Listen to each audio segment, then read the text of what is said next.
네, 오늘 누가복음 2장에 나와 있는 예수님의 탄생에 대한 이야기 속으로 우리가 같이 한번 들어가 보기를 바랍니다.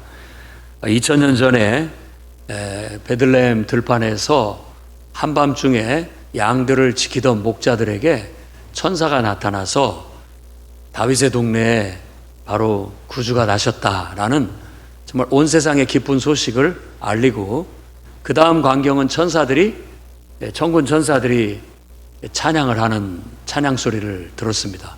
하늘에는 영광이고 땅에는 평화다라는 그 메시지를 담은 노래를 불렀고, 그 다음에 이 사실을 듣고 가만히 있지 않고 목자들은 즉시로 빨리 가서 우리에게 일러준 말대로 정말 가서 한번 보자, 어떻게 그 일이 이루어졌는지 가서 보자 라고 해서 그 아기 예수를 찾아서 가서 그 아기 예수께 아마 경배했을 것이고, 이 사실을 천사들이 자기에게 전해줬던 말들을 거기에 있는 모든 사람한테 전하니 모두가 다 하나님께 영광을 돌리고 함께 찬송하고 기뻐했다라는 이야기가 누가복음이 들려주는 예수님의 탄생 이야기입니다.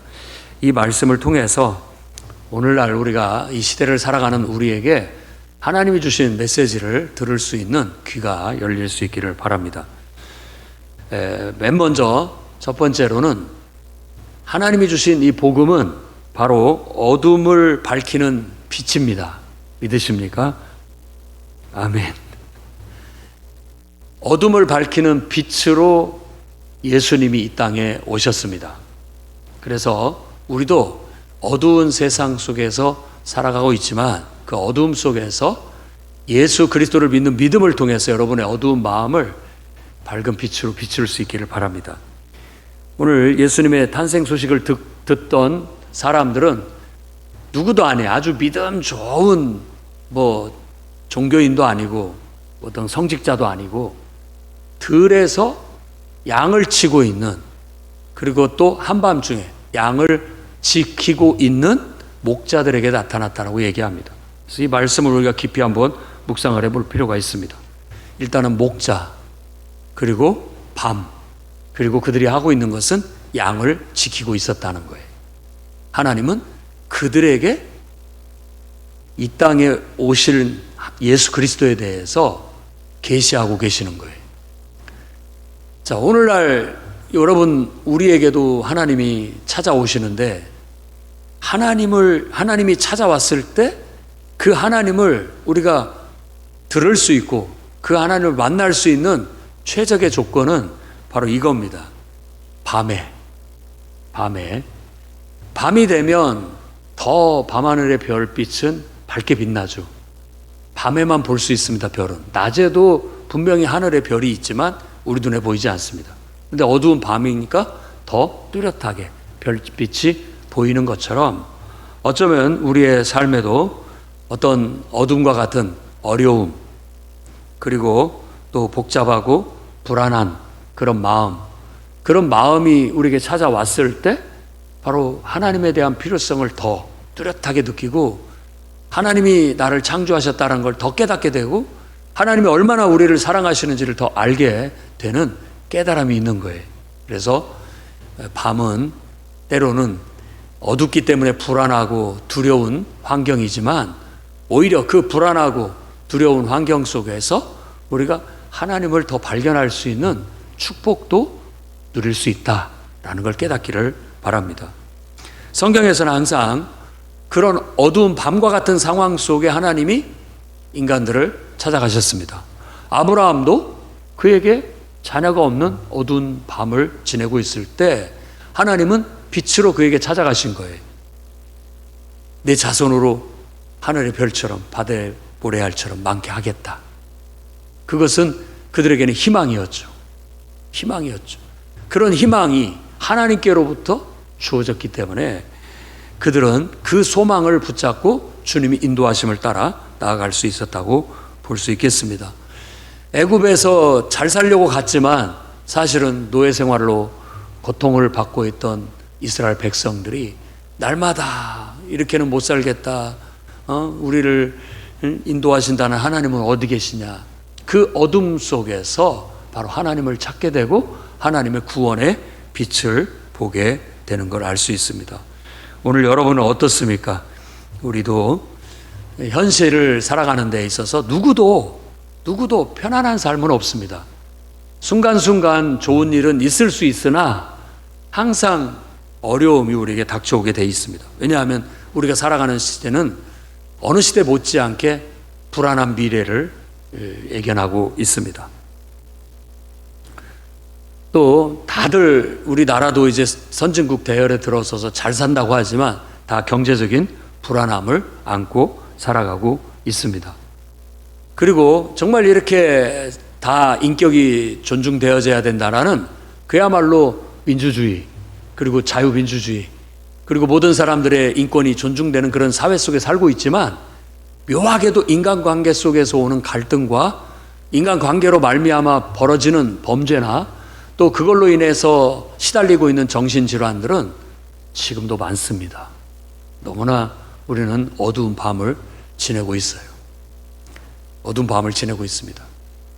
정확한 통계는 아니지만 우리나라 청소년들 중에 한 45% 정도가 다 정신질환에 시달리고 있다고 그래요. 우울해하고 불안해한답니다. 그러니까 어떻게 대해서 만족을 얻지 못하니까 다른 데서 만족을 얻으려고 하는지도 모르겠습니다. 그들 마음속에, 그 어두운 마음속에 예수 그리스도가 빛으로 찾아가 줄 수 있도록 우리가 기도해야 되겠습니다. 그 아이들이 예수 그리스도를 인생의 빛으로 발견할 수 있었으면 좋겠어요. 그리고 이 한밤중에 목자들이라고 한다면 이 목자가 양을 지킬 때에는 뭐 여러 사람이 지키는 게 아닙니다. 우리로 한다면 당번을 정해서 한 사람씩 지키는 거예요. 어두운 밤에 밤하늘의 별빛은 빛나고 그 고독하고 쓸쓸한 가운데 바로 천사의 계시를 듣게 되는 거예요. 하나님의 음성을 듣게 된다라는 거예요. 고독함과 쓸쓸함은 우리에게 해로운 것 같지만 오히려 하나님과 가까워질 수 있는 통로가 될 수 있다는 거예요. 여러분 고독하십니까? 여러분 쓸쓸하십니까? 여러분이 혼자라고 생각되십니까? 여러분 마음속 깊숙이에 하나님의 음성을 한번 들어보십시오. 오늘날 너에게 빛을 기쁜 소식을 내가 전하러 왔다 라고 하는 하나님의 음성이 들렸으면 좋겠습니다. 너의 어두운 인생에 내가 빛을 비추러 왔다. 정말 절망 가운데 내가 희망을 주러 왔다 라는 그런 음성을 듣고 여러분 깨어나기를 바랍니다. 깨어나기를 바랍니다. 그리고 이 양떼를 지키는 목자를 봤을 때 이 목자는 가장 순수한 우리의 영혼을 대변하는 게 아닌가 하는 생각이 듭니다. 그들은 양을 지키고 있었어요. 양떼를. 누군가를 지키고 누군가를 돌본다라는 것은 위대한 일입니다. 짐승이라 할지라도 근데 마치 하나님께서도 우리의 목자와 같으시고 우리 인간들, 피조된 인간들은 양떼와 같아요. 그래서 하나님께서 마치 우리를 사랑하시는데 이 목자가 양을 사랑하듯이 이 목자가 양을 지키듯이 우리를 지키신다라는 것도 느낄 수 있습니다. 하나님은 그런 사람과 마음이 통해서 그들에게 바로 내가 온 세상을 구원할 목자로, 구원자로 내가 이 땅에 태어날 것이다 라는 사실을 아마 마음이 통한 목자에게 알린 것이 아닌가 하는 생각도 듭니다. 어찌됐든 예수 그리스도의 탄생은 복음이고 이 복음은 어둠을 밝히는 등불이 됩니다. 그러니 여러분 어두움 속에서도 여러분이 예수 그리스도를 믿음으로 말미암아 여러분의 인생의 마음에 등불로 삼으심으로 말미암아 위로받고 여러분의 인생에 구원받는 축복이 있기를 바랍니다. 성경의 말씀은 오늘 또 두려워하는 우리 모두를 향해서 찾아오십니다. 어둠 속에서 두려워하고 있고 불안해하고 있는 우리에게 주님은 무서워하지 말라. 내가 너와 함께함이라. 놀라지 말라. 나는 내 하나님이 됨이라. 내가 너를 굳세게 하리라. 참으로 너를 도와주리라. 참으로 나의 의로운 오른손으로 너를 붙들리라. 이사야 41장 10절 말씀. 대한민국 사람이 설문조사에서 가장 좋아하는 말씀. 가장 좋아하는 말씀. 어쩌면 우리가 삶을 살아갈 때 제일 필요로 하는, 그리고 우리에게 힘을 주는 말씀일지 모르겠습니다. 정말 예수 그리스도께서 여러분의 인생에 빛이 되고, 여러분들이 힘들 때, 외롭고 쓸쓸할 때 친구가 되어주고, 또 여러분들이 힘이 필요할 때 힘이 되어주시고, 또 여러분들이 여러분과 늘 함께 해주시고, 또 기적과 능력을 나타내 주셔서 좋은 소식을 전해주시는 그런 하나님이, 여러분의 하나님이 되기를 축원합니다. 예수님께서도 평안을 너희에게 끼치노니 곧 나의 평안을 너희에게 주노라. 내가 너희에게 주는 것은 세상이 주는 것 같지 않다. 너희는 마음에 근심하지도 말고 두려워하지도 말아라. 얼마나 위로가 되는 말씀입니까? 여러분, 오늘 이 말씀을 통해서 위로를 받으시고, 또 여러분들이 힘을 얻으시고 하나님을 통해서 평안함을 얻고 구원을 누릴 수 있기를 바라고, 여러분에게 좋은 소식이 전달되기를 주의 이름으로 축원합니다. 다음에 두 번째로 우리가 생각해야 할 것은 13절과 14절 말씀입니다. 13절, 14절 말씀에는 천군 천사가 하나님을 찬양하였다 한다라고 그렇게 선언하고 있고, 14절의 그 내용은 지극히 높은 곳에서는 하나님께 영광이요, 땅에서는 하나님이 기뻐하신 사람들 중에 평화로다라고 말합니다. 그래서 예수 그리스도는 하나님의 영광이요, 우리에게는 평화입니다. 그래서 복음은 하나님의 영광을 드러내는 것이고, 복음은 온 세상에 하나님의 평화가 임하는 거예요. 여러분의 삶은 어떻습니까? 하나님의 평화가 있습니까? 우리 마음 속에, 우리가 살아가는 삶 속에, 우리가 살아가는 이 사회 속에, 이 국가 속에. 광복절을 맞이해서 어둠 속에 빛이 찾아왔다 해서 광복절이라고 했다고 연설하는 소리를 들어봤습니다. 하나님의 은혜로 주어졌다고 우리는 믿습니다. 우리 인생에도 하나님의 빛이 비치면 우리 마음에 평화가 찾아온 줄로 믿습니다. 그리고 하나님의 평화가 우리의 가운데, 내 안에, 또 우리의 가정에, 우리 교회에, 또 우리가 살아가는 이 사회와 국가 속에 임하게 된다면 하나님의 영광이 드러나게 될 거예요. 그것이 찬양의 주제가 되고 노래가 되어야 되겠습니다. 그래서 여러분, 우리도 정말 예수 그리스도를 제대로 믿고, 예수 그리스도를 제대로 섬기고, 예수 그리스도를 평생 제대로 닮아감으로 말미암아 진정한 평화가 여러분 영혼에 찾아들기를 축복합니다. 진정으로 이 말씀 그대로 땅에는 평화라고 한 이 말씀이 여러분 가정에도 평화가 도래하기를 주의 이름으로 축원합니다. 여러분의 직장이나 또 사업장이나 우리가 살아가는 이 사회나 모든 곳에 주님의 평화가 임할 수 있도록 우리가 평화의 전달자들이 됐으면 좋겠습니다. 예수 믿는 사람은 평화의 아이콘이 돼야 돼요. 그래서 여러분, 싸우는데 끼지 말고 앞장서지 말고, 여러분이 가는 곳에 평화가 임하고 화해와, 또 여러분들이 가는 곳에 공존, 평화의 공존이 일어날 수 있어야 되겠습니다. 복음이 들어가는 곳에 분열이 사라지고 갈등이 사라지고 평화가, 그리고 화해와 공존이 일어나야 되겠죠. 그게 기독교가 외쳐야 할 메시지고 우리가 불러야 할 노래입니다. 천사들이 불렀던 노래는 바로 우리가 불러야 할 노래라고 믿습니다. 솔로몬이 성전을 짓고 그곳에 봉헌 기도를 했을 때 하나님의 영광이 그곳에 찬란하게 임했어요. 그리고 그가 하나님 앞에 기도할 때 이 성전을 찾아와서 누구든지 와서 하나님을 부르짖거든 하나님은 하늘에서 들어주셔서 그 모든 문제를 해결해 달라고, 해결해 주시라고, 그 성전은 만민이 기도하는 집이라는 그런 특별한 의미를 가지고 말씀하셨어요. 교회에 나와 예수 믿고 예배드리는 자들에게 하나님이 기도 응답을 통해서 모든 문제가 해결되고 갈등의 문제가 사라지고 또 분열의 문제가 사라지고 정말 평화가 찾아올 수 있기를 축복합니다.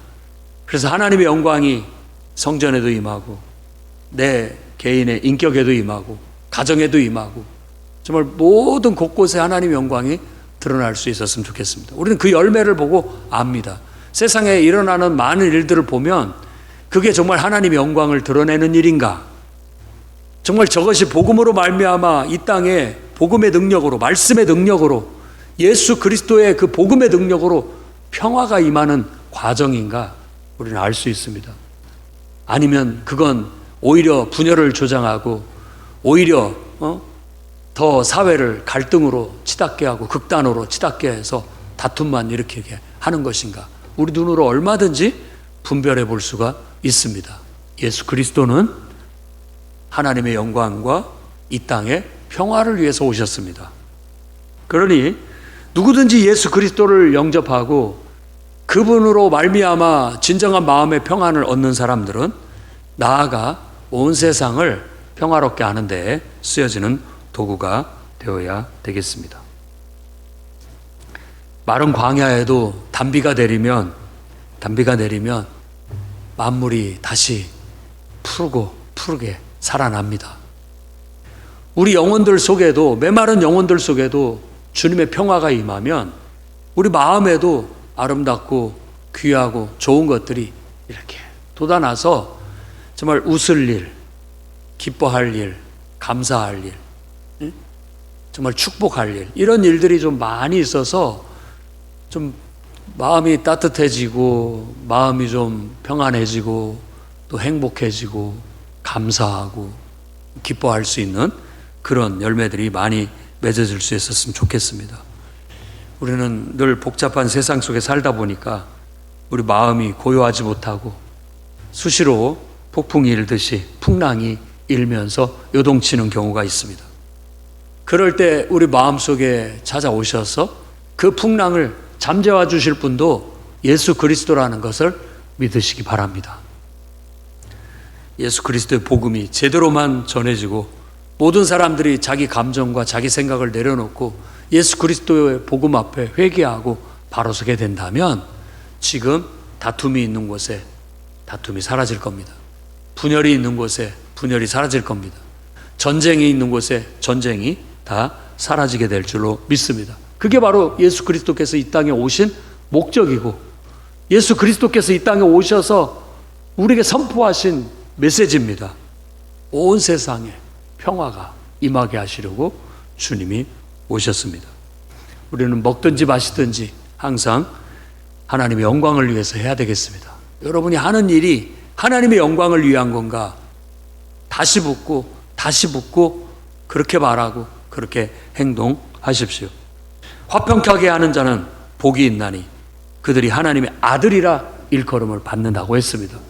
여러분들은 그리스도의 제자로서 예수님을 여러분 마음에 모신 사람들로서 어디를 가든지 평화를 전하는 하나님의 자녀들이 되십시오. 할 수만 있거든 너희는 모든 사람들과 더불어 화목하라. 그게 주님이 우리에게 주신 메시지고 사도 바울이 우리에게 가르친 가르침입니다.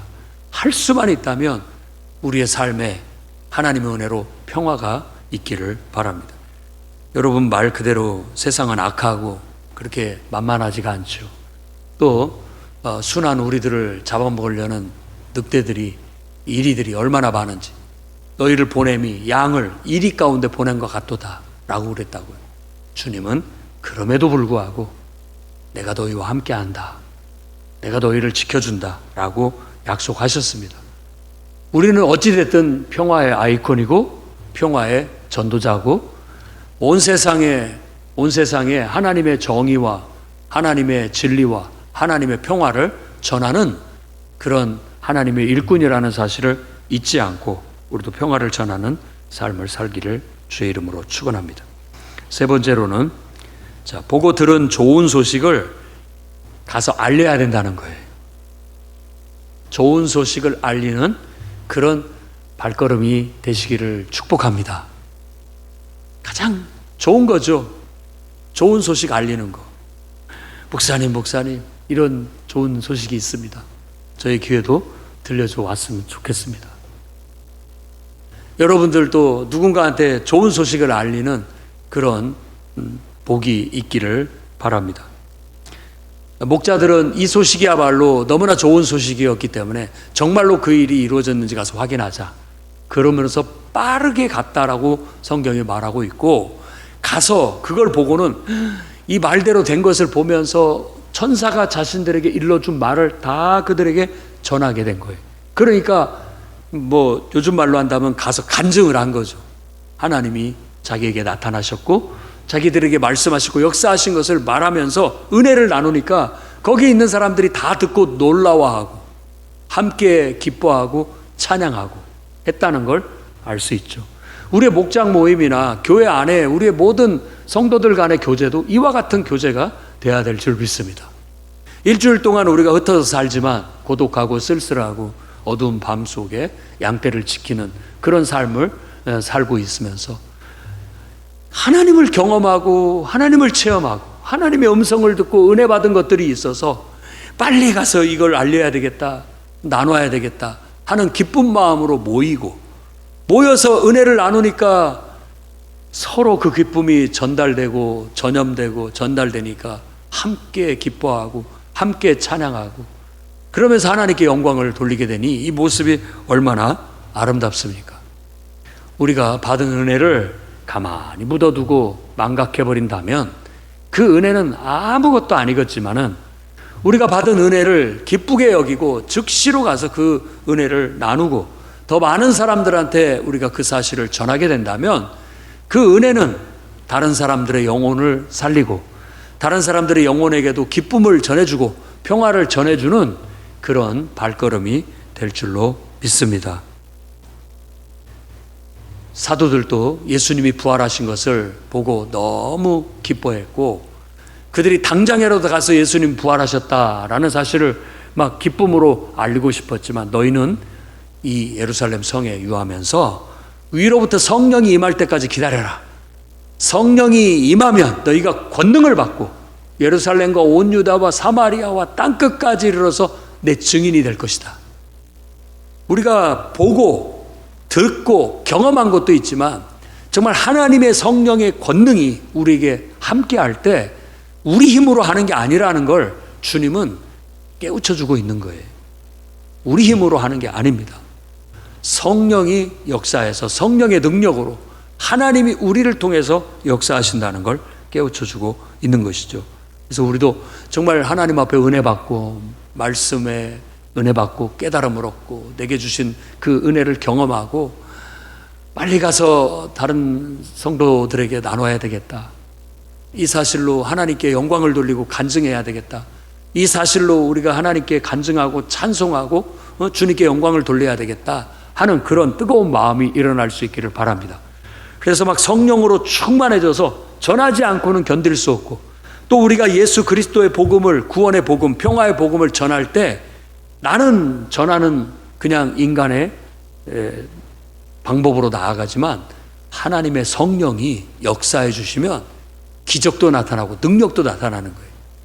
누가복음은 모든 일이 하나님의 기적과 하나님의 능력의 역사로 말미암아 되었다라는 걸 우리에게 깨우쳐 주고 있어요. 그래서 사람이 뭘 잘한 것이 아니에요. 하나님이 역사하시니까 우리에게 그와 같은 일들이 일어났다라고 말하는 거예요. 오늘 능력기도에 오신 여러분들도 밤이 깊고 깊은 밤에 외롭고 쓸쓸하게 뭔가를 지키고 있다 한다면 거기에서 하나님을 만나 주님의 음성을 듣고 위로받고 여러분이 구원받고 하나님 앞에 기쁨으로 찬양하고 간증하고 또 그 소식을 더 많은 사람들한테 전해서 온 세상에 하나님의 영광이 드러나게 하는데 쓰여지는 도구가 되기를 주의 이름으로 축원합니다. 기도하겠습니다. 거룩하신 하나님, 오늘 이 금요 능력 기도회를 통해 예수 그리스도께서 이 땅에 오심으로 큰 기쁨의 좋은 소식이 됐고 또 이 땅에 온 세상에 평화의 복음이 전해졌음을 우리에게 깨우쳐 주셨습니다. 불안과 갈등과 전쟁과 난리와 난리 소문이 가득한 이 시대에 경제적인 어려움과 정치적인 혼란과 전 세계의 모든 재난의 소식들 속에 두려워하는 우리들의 마음을 하나님께서 평안하게 안정시켜 주시옵고, 또 우리의 삶 속에 기쁜 좋은 소식들이 전해져서 함께 기뻐하고 감사하고 간증하며